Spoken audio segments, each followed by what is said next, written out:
ما کان للنبی والذین آمنوا ان یستغفروا للمشرکین ولو کانوا اولی قربی، اور یہ نبی کے لیے اور نہ ہی اہل ایمان کے لیے یہ روا ہے کہ وہ استغفار کریں، بخشش چاہیں مشرکین کے لیے،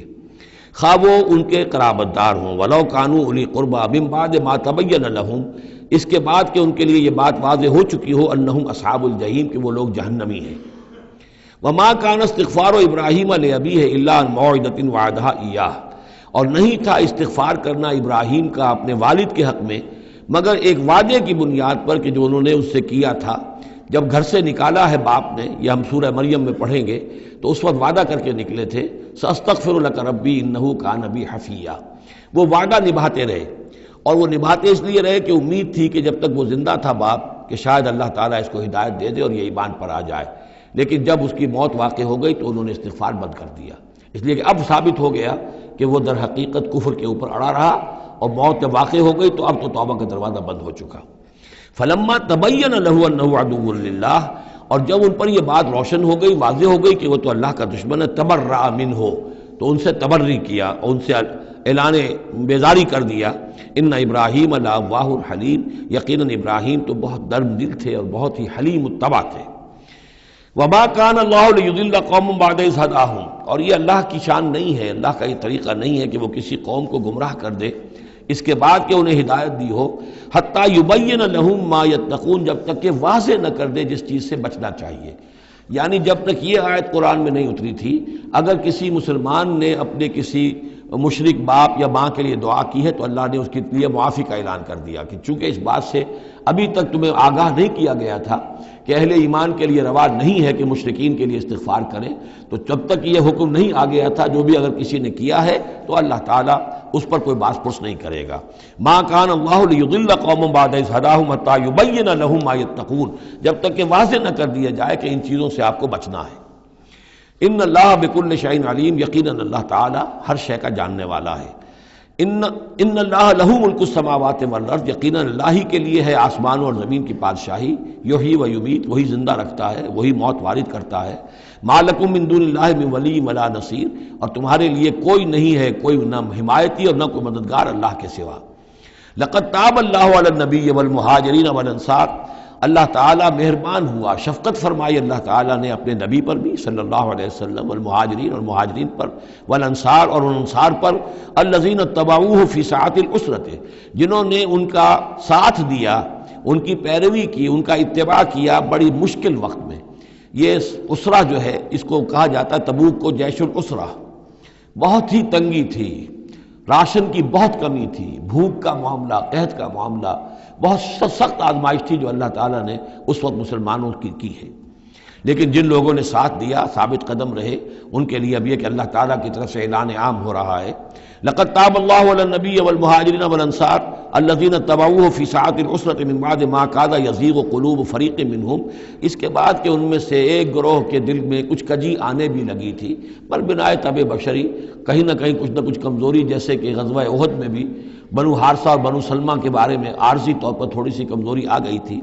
ثم تاب علیہم، پھر اللہ تعالیٰ نے ان پر توجہ فرمائی، عنایت فرمائی، انہ بہم رؤوف الرحیم، یقیناً وہ ان کے حق میں بہت مہربان ہے، رحم فرمانے والا۔ وعلی الثلاثۃ الذین خلفوا، اور اب یہ اعلان ہو گیا ان تین کے بارے میں بھی جن کا کہ معاملہ مؤخر کر دیا گیا تھا، اور وہ تین کعب ابن مالک اور ان کے ساتھ اور بھی ہلال ابن امیہ اور مرارہ ابن ربیع رضی اللہ تعالیٰ عنہ اجمعین، یہ تین صحابہ تھے انصاری۔ وعلی الثلاثۃ الذین خلفوا، اور ان لوگوں پر بھی وہ جو تین کہ جن کا معاملہ ذرا پیچھے ڈال دیا گیا تھا، مؤخر کر دیا گیا تھا، ان پر بھی اللہ نے توبہ فرمائی، یعنی اللہ نے توبہ قبول فرمائی۔ حتیٰ اذا ضاقت علیہم الارض بما رحبت، یہاں تک کہ جب زمین ان پر اپنی تمام کشادگی کے باوجود تنگ پڑ گئی، وضاقت علیہم انفسہم، اور ان پر اپنی جانیں جو ہے بھاری ہو گئیں، وظنوا ان لا ملجا من اللہ الا الیہ، اور انہیں یقین ہو گیا کہ اللہ تعالیٰ سے بچ کر جا کر کوئی اور پناہ گاہ ہے ہی نہیں سوائے اس کے کہ اسی کی جناب میں آ کر پناہ لی جائے۔ لا ملجا من اللہ الا الیہ، جیسے یہ کہ کوئی بچے کو اگر ماں مارتی ہے تو بچہ پھر لپکتا ہے ماں کی طرف، لپٹتا ہے ماں سے، جائے کہاں؟ ظاہر بات ہے کہ مار رہی ہے ماں لیکن وہ پھر لپٹ رہا ہے ماں کے ساتھ۔ اسی طرح لا ملجا من اللہ الا الیہ، اللہ تعالیٰ کی طرف سے اگر کوئی سختی بھی آئے، سزا بھی آئے، تو آخر بھاگے جائیں کہاں؟ اللہ ہی کی جناب میں پھر پناہ لینی ہے۔ نہ کہیں جہاں میں کما ملی جو اما ملی تو کہاں ملی میرے جرم خانہ خراب کو تیرے عفو بندہ نواز میں۔ ثم تاب علیہم لیتوبوا، تو اللہ تعالیٰ نے ان کی توبہ قبول فرمائی تاکہ وہ بھی دوبارہ متوجہ ہو جائیں اور اپنی جو بھی کمزوریاں تھیں ان کو رفع کریں۔ ان اللہ هو التواب الرحیم، یقیناً اللہ تعالیٰ تواب ہے اور رحیم ہے۔ یا ایھا الذین آمنوا اتقوا اللہ وکونوا مع الصادقین، اہل ایمان اللہ کا تقوی اختیار کرو اور دیکھو صادقین کی جماعت کے ساتھ جڑے رہو۔ یہ جڑے رہنا جو ہے یہ ہے در حقیقت کسی جماعتی زندگی کے اندر، جیسا کہ ہم نے اس سے پہلے پڑھا تھا سورہ انعام میں، لَهُ أَصْحَابٌ يَدْعُونَهُ إِلَى الْهُدَى ائْتِنَا، اگر کسی کے کچھ ساتھی ہوں، کسی وقت کسی کا پاؤں گر گیا پھسل گیا تو کوئی اور ساتھی سہارا دینے والا ہو، ہاتھ پکڑنے والا ہو، کسی کی کسی وقت ہمت جو ہے جواب دے رہی ہے تو دوسرا جو ہے اس کی ہمت بنانے والا ہو، اجتماعی زندگی جو برکتیں ہیں۔ یا ایھا الذین آمنوا اتقوا اللہ وکونوا مع الصادقین، اور سچے لوگوں کی معیت اختیار کرو۔ ما کان لأہل المدینۃ ومن حولہم من الاعراب ان یتخلفوا عن رسول اللہ، یہ بالکل روا نہیں تھا مدینے والوں کے لیے اور نہ ہی جو ان کے ارد گرد تھے بدو لوگ جو آباد تھے کہ وہ پیچھے رہ جاتے رسول کو چھوڑ کر۔ رسول جا رہے ہیں، تپتی راہیں مجھ کو پکارے، دامن پکڑے چھاؤں گھنیری، وہ تپتی راہوں کی طرف رسول تو جا رہے ہیں اور یہ بیٹھے رہے اپنی ٹھنڈی چھاؤں کے اندر۔ وَلَا يَرْغَبُوا بِأَنفُسِهِمْ عَن نَفْسِهِ، اور نہ ان کے لیے یہ روا تھا کہ وہ نبی کی جان سے بڑھ کر اپنی جان کی فکر کرتے، اپنی جان کی پرواہ کرتے، اپنی آسائش اور اپنی حفاظت اور اپنی عافیت جو ہے اس کی فکر کرتے۔ ذَلِكَ بِأَنَّهُمْ لَا يُصِيبُهُمْ ظَمَأٌ، یہ اس لیے کہ انہیں نہ تو آتی کوئی بھوک پیاس لگتی، ولا نصب، نہ کوئی ان کے اوپر تکان طاری ہوتی، ولا مخمصۃ، نہ کبھی انہیں فاقے کی تکلیف گوارا کرنا پڑتی فی سبیل اللہ، اللہ کے راہ میں، ولا یطعون موطئا، اور نہ ہی وہ قدم رکھتے کسی جگہ پر یغیظ الکفار، جس سے کہ کفار کو جو ہے کے دلوں میں آگ لگے، ولا ینالون من عدو نیلا، اور نہ وہ لیتے اپنے دشمن سے کچھ بھی، کوئی بازی حاصل کرتے، کچھ پاتے، کچھ اس سے فتح حاصل کرتے، الا کتب لہم بہ عمل صالح، مگر یہ کہ ہر اس فعل کے ساتھ ساتھ ان کے اعمال میں عمل صالح نیکیوں کا اندراج ہوتا رہتا، چاہے کبھی بھوک لگتی، کبھی پیاس لگتی، کبھی کوئی اور تکلیف ہوتی، کہیں چلنا پڑتا، اس کی مشقت ہو جاتی، تکان ہو جاتی، کہیں دشمن سے کوئی غزل پہنچا کر اہل ایمان کو لیے کوئی نفع حاصل کر لیا جاتا، جو بھی ہوتا یہ سب کا سب ان کے نامہ اعمال میں نیکیوں کی صورت میں درج ہوتا چلا جاتا۔ ان اللہ لا یضیع اجر المحسنین، یقیناً اللہ تعالیٰ محسنوں کے اجر کو ضائع نہیں کرتا۔ ولا ينفقون نفقة صغیرة ولا کبیرة، اور نہ ہی وہ خرچ کرتے کوئی نفقہ، کوئی انفاق چھوٹا ہو یا بڑا، ولا يقطعون وادیا، اور نہ طے کرتے کوئی وادی، الا کتب لہم، مگر یہ کہ وہ لکھ لی جاتی، ان کے سارے نامہ اعمال کے اندر یہ سارے اعمال درج ہو جاتے۔ لیجزیہم اللہ احسن ما كانوا يعملون، تاکہ اللہ تعالیٰ انہیں بدلہ دیتا بہت ہی عمدہ اس کا کہ جو وہ کرتے رہے ہیں۔ وما كان المؤمنون لينفروا كافة، اور اہل ایمان کے لیے یہ بات تو ممکن نہیں ہے کہ وہ سب کے سب نکل آئیں۔ اب یہ در حقیقت حل بتایا جا رہا ہے، چونکہ یہ بات سامنے آ چکی ہے کہ جو لوگ بدو ہیں، بادیہ نشین ہیں، وہ کفر میں اور نفاق میں زیادہ سخت ہیں، ان کو حضور کی صحبت سے فائدہ نہیں پہنچ رہا، استفادہ نہیں کر پاتے۔ اب کیا کیا جائے، اس کا حل کیا ہو؟ یہ تو ممکن نہیں ہے کہ سارے بادیہ نشین آئیں اور مدینے میں آباد ہو جائیں۔ ما کان المؤمنون لینفروا کافہ، سب کے سب اپنے اپنے علاقوں کو چھوڑیں اور آ جائیں مدینے میں، تو اب کیا شکل ہوگی؟ فلولا نفر من کل فرقۃ طائفۃ منہم طائفۃ، تو کیوں نہ نکلے ہر ایک جماعت میں سے ایک گروہ، ایک حصہ، لیتفقہوا فی الدین، وہ آئیں حضور کی خدمت میں رہیں، تفقہ فی الدین حاصل کریں، دین کا فہم، دین کی سمجھ حاصل کریں۔